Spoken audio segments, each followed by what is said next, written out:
ध्यान में रखकर हो सकता है कि वो आपकी मुद्दों को सुनने का,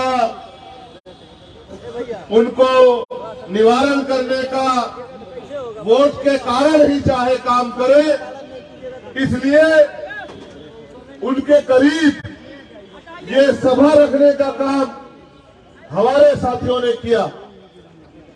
जो प्रमुख मांगे हैं, मैं उम्मीद करूंगा कि मुख्यमंत्री जी उनका संज्ञान लेंगे, और अगर नहीं संज्ञान लेंगे तो हम पे यही रास्ता बचेगा, जो रास्ता आज हम इख्तियार नहीं कर रहे हैं, कि अगली बार हमें इन मुख्यमंत्री का घेराव भी यहां बड़े पैमाने पे करना पड़ेगा और इनको मजबूर करना पड़ेगा कि ये हमारी मांगों को सुने।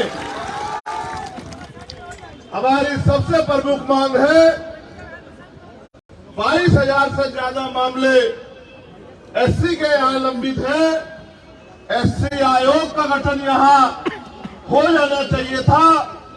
सरकार की नजरों में ये कोई बड़ी समस्या नजर नहीं आई, इसलिए उन्होंने आयोग का गठन नहीं किया। हमारी मांग है कि वो जल्दी से जल्दी एससी आयोग का गठन करे।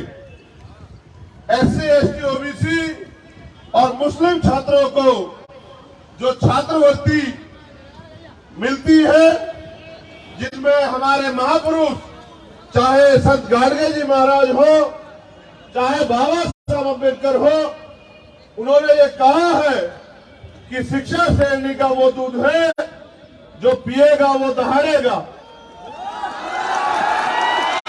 संत गाडगे जी महाराज ने तो यहां तक कहा कि अगर थाली ना हो तो हाथ में रख के खाना, मगर अपने बच्चों को जरूर पढ़ाना। एक तरफ सरकारी स्कूल है जहां पढ़ाई के नाम पे मजाक हो रहा है, एक तरफ प्राइवेट स्कूल है जिनकी महंगी फीस है, फिर भी जो छात्रवृत्ति हायर एजुकेशन में या प्लस टू के बाद हमारे लोगों को मिलती थी, या इससे निचले की क्लास में मिलती थी, जिसका 60% पैसा केंद्र सरकार देती है और 40% पैसा राज्य सरकार देती है, उस छात्रवृत्ति को इनकी लापरवाही के कारण छात्रों को नहीं दिया जा रहा है। मेरे आज भी याद है, मैं घर पर था, सहारनपुर बक्सर का एक बच्चा मेरे घर पहुंचा।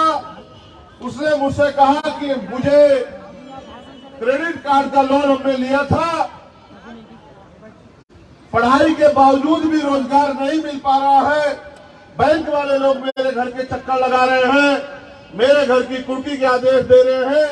वो रोने लगा और मुझसे कहने लगा कि भैया आप मेरी मदद कराओ, आप मुख्यमंत्री जी से ये अपील करो, आप उनसे ये निवेदन करो कि जो बच्चे क्रेडिट कार्ड के पैसे नहीं चुका पा रहे क्योंकि रोजगार नहीं मिला है, जैसे अन्य लोगों का कर्ज माफ होता है, अगर वास्तविकता में मुख्यमंत्री जी या उप मुख्यमंत्री जी हमारे बारे में चिंतित है तो उस कर्ज को माफ करने का काम करे या फिर हमें रोजगार देने का काम करे। तो मैं ये कहना चाहता हूं, वास्तविकता में सरकार बहुजनों की है तो छात्रवृत्ति का पैसा अन्य मदों से लाकर उस पैसे को हमारे बच्चों के लिए देने का काम करे, और क्रेडिट कार्ड का जो लोन का जो पैसा है उसको माफ करने का काम करे। पूंजीपति सरकारों के जो मित्र हैं, जो सेंटर में बैठे हैं, वो अपने लोगों का लाखों लाखों करोड़ का कर्ज माफ करते हैं। आप अपने बच्चों का कर्ज नहीं माफ कर सकते तो फिर ये सरकार हमारी कैसे? हमारी ये भी मांग है कि बड़े पैमाने पे एससी के लोग, एसटी के लोग जो रोजगार के रूप में ताड़ी का काम करते हैं, तो ताड़ी को कृषि का दर्जा मिलना चाहिए, जिससे कि उनको रोजगार मिले और कोई आय का साधन खड़ा हो। बिना आय के साधन के वो भूखमरी बेबसी का शिकार हो रहे हैं। सरकार के नागरिक है इस प्रदेश के, सरकार को सोचना चाहिए। अगर हमें अवसर मिलेगा तो हम ताड़ी को कृषि का दर्जा दिलाने का काम करेंगे, लेकिन इस सरकार से भी मेरा अनुरोध है कि वो ताड़ी को कृषि का दर्जा दिलाने का काम करे।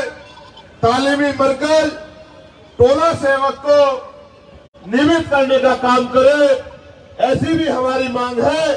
और अगर वास्तविकता में सरकार कमजोर वर्गों के प्रति सचेत है, उनका भला करना चाहती है, तो नफरत के नाम पे जो मॉब लिंचिंग होती है, जिसका बड़े पैमाने पे शिकार दलित, आदिवासी और मुस्लिम होते हैं, तो मॉब लिंचिंग के खिलाफ एक सख्त कानून बना के इन लोगों की रक्षा करने का काम सरकार करे।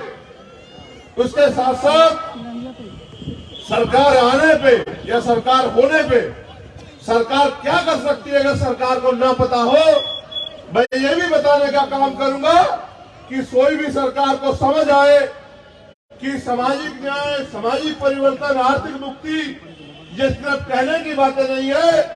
अगर सरकार आने पे भी आप अपने वर्ग के लोगों को इसका लाभ नहीं देते, तो सत्ता में बैठ के गाल बजाई करने का कोई फायदा नहीं है, सत्ता की कुर्सी से छिपाने का कोई फायदा नहीं है। अगर सरकार SC, ST, OBC माइनॉरिटी के प्रति सचेत है, तो SC, ST, OBC माइनॉरिटी के लोगों को जो सरकारी ठेके हैं उनमें आरक्षण देने का काम करे। ये आरक्षण की व्यवस्था होने से मैं जिम्मेदारी से कहता हूं, इन्हीं वर्गों के बीच से नए ठेकेदार पैदा होंगे, पैसे वाले लोग पैदा होंगे, और उस पैसे से वो अपने वर्गों के हितों के लिए काम करेंगे। एक नया समाज बनेगा जो आर्थिक रूप से मजबूत होगा। SC, ST, OBC के लिए जब हम केंद्र की बात करते हैं तो उनसे हमें उम्मीद है, क्योंकि ना वो सरकार हमारी है, ना उनको हमारे मुद्दों से मतलब है। वो तो हमारा वोट लेके हमारे लोगों को लूटने का काम करती है। तो हमारी ये मांग है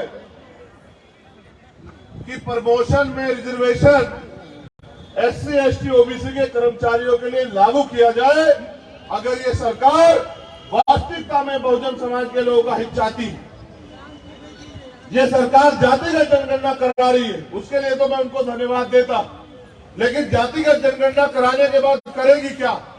तो मैं सरकार को रास्ता दिखा रहा हूं कि जातिगत जनगणना करा के, क्योंकि अब 2022 के आदेश के बाद सुप्रीम कोर्ट के 50% की सीमा खत्म हो गई है, तो सरकार बिहार में सबसे पहले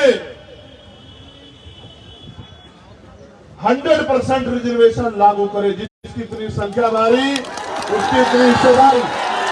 52% OBC को 52% आरक्षण दे। जो आबादी दलित, आदिवासियों की है उनको उनके बराबर आरक्षण दे। जो आबादी मुस्लिम समाज की है उनके बराबर आरक्षण दे। और जो आबादी स्वर्ण समाज की है 5, 7, 10%, तो उनको भी हमारा अधिकार न लूटने दे, उनको भी उनकी संख्या के आधार पर व्यवस्था कराए कि जो हमारा अधिकार छीन रखा है वो बंद हो। सरकार को एक और काम मैं बताना चाहता हूं। मैं कल लखनऊ में था, वहां रेलवे के कर्मचारी मेरे पास आए, जबकि वो सेंटर के अधीन है।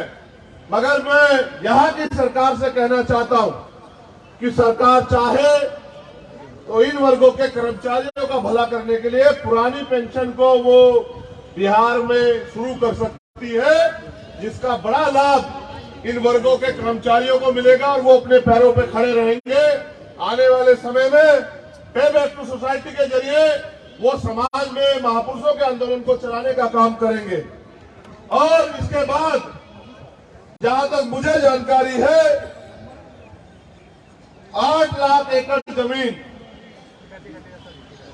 यहां सरकारी 8 लाख एकड़ जमीन है, 18 लाख। ये जानकारी मुझे बिहार के साथियों ने दी। अगर सरकार वाकई में संवाद करना चाहती है तो वंचित वर्ग के लोगों को कृषि करने के लिए, घर बनाने के लिए, क्योंकि आपकी कई योजनाएं गरीबों का घर छीन रही है।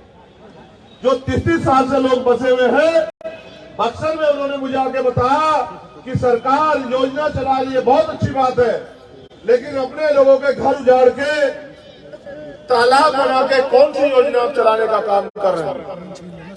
इसलिए अगर सरकार करना चाहती है, आज आपके पास मौका है।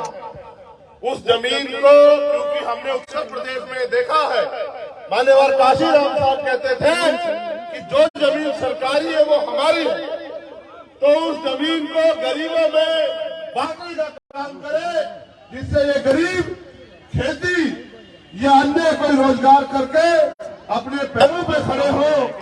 आपके पास मैंने कई रास्ते आपको दिखाए।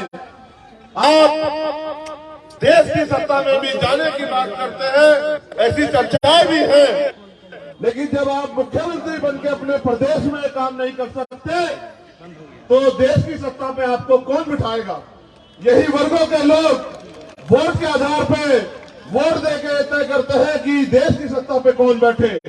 ये ठगे गए हैं, लेकिन अब भीम आर्मी आजाद समाज पार्टी के जरिए हमारे नेता कार्यकर्ता गांव गांव जाके हमारी मां बहनों को, बुजुर्गों को, नौजवानों को समझाने का काम कर रहे हैं। अब ये ठगे में नहीं आएंगे, अब हम मांगेंगे नहीं, ये लड़ाई हिस्सेदारी की है। तो मैं आपसे अपील करता हूं कि यहां से जाने के बाद मेरे साथियों सोना मत। हमारे नेता भाई जौहर आजाद जी, अनिल प्रधान जी, रवि कुशवाहा जी, अमर ज्योति जी, अबूजर खान जी और तमाम नेता, निशान जी, वो सब लोग, अमित पासवान जी बहुत मेहनत करते हैं, आपके बीच में रहते हैं, हर अन्याय का सामना आंख से आंख मिला के करते हैं, आपकी आवाज को उठाते हैं। उनके हाथों को मजबूत करने का काम करना, उनकी ताकत बनने का काम करना, उनको आगे बढ़ने के लिए उनके साथ खड़े रहना, तो आपके अधिकारों पे कोई डाका बिहार में नहीं डाल पाएगा, ऐसा मेरा मानना है। इन मांगों के लिए हम सरकार को 1 महीने का समय देते हैं। सरकार के पास 1 महीने का समय बहुत है। अगर 1 महीने के अंदर सरकार इन मांगों को नहीं मानती है, हमारे प्रदेश अध्यक्ष तो अभी से तैयार बैठे हैं, वो तो 20 मार्च कह रहे हैं कि 20 मार्च तक अगर सरकार हमारी मांगों को नहीं मानेगी तो हम बिहार में जेल भरो आंदोलन शुरू करेंगे, लेकिन अपने लोगों के अधिकारों को अब किसी को डकार में ठगने नहीं देंगे। मैं यहाँ पहुंचा हूँ इस उम्मीद के साथ कि बिहार में भी आप लोग अपने पैरों पे खड़े होंगे। आपके पास रास्ता है मेरे साथियों, आपको ये तय करना है कि आप बैसाखियों के सहारे रहोगे या अपने पैरों पे खड़े होंगे। बैसाखी आपने इतने दिन देखी, बताओ आपकी जिंदगी में क्या बदला, और अगर नहीं बदला है, बदलना चाहते हो तो फिर जमीन पे जाके काम करो। मुझे आपसे बड़ी उम्मीदें हैं, क्योंकि बिहार की धरती बड़ी क्रांतिकारी धरती है। बिहार से जो क्रांति आंदोलन चलते हैं वो देश की सत्ता को पलट देते हैं। मैं भी उम्मीद करता हूं कि बिहार के साथी अपने हक अधिकारों के लिए यहाँ भी अपने पैरों पे खड़े होने का काम करेंगे।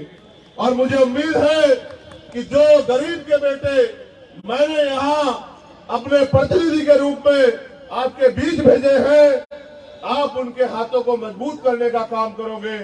आप यहाँ आए, इस गर्मी में भी अपने साधनों से आए, यहाँ डटे हुए हो, मैं आपका दिल की गहराई से धन्यवाद करता हूँ। आपको बहुत बहुत मुबारकबाद देता हूँ। जो साथी मंच पे हमारे नेतागण हैं, यहाँ के सभी जिला अध्यक्ष, सभी प्रखंड अध्यक्ष, सभी मंडल अध्यक्ष, प्रदेश कमेटी के लोग, राष्ट्रीय कमेटी के